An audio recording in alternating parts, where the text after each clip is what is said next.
I dobrodošli u još jednu epizodu LEM tutoriala. Danas ćemo napokon ću sad ja odgovoriti na vaša pitanja.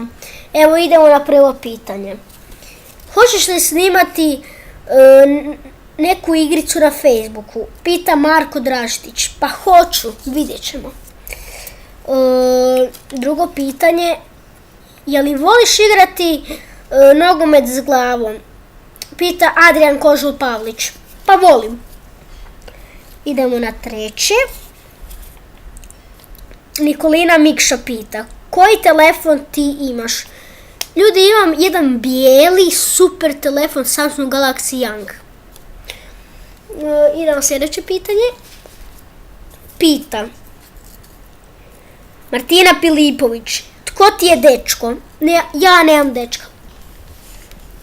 Sad idemo na sljedeće. Hoćeš li snimati Friv? Pita Darija Cutanović. To hoću, imaju zakon igrice. Sljedeće. Jesi li lud? Pita Matko Školneković. Pa jesam. Idemo na sljedeće. U kog si zaljubljen? Pita Silvana Janus. Ja u nikog nisam zaljubljen. Može tako, jednostavno riješeno. Ljudi, to je bilo sve od pitanja.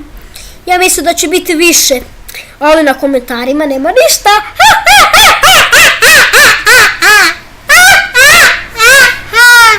Ljudi, to je bilo sve za danas. Za pitanja odgovori. Hvala da ste gledali ovaj video, vidimo se vrlo uskoro.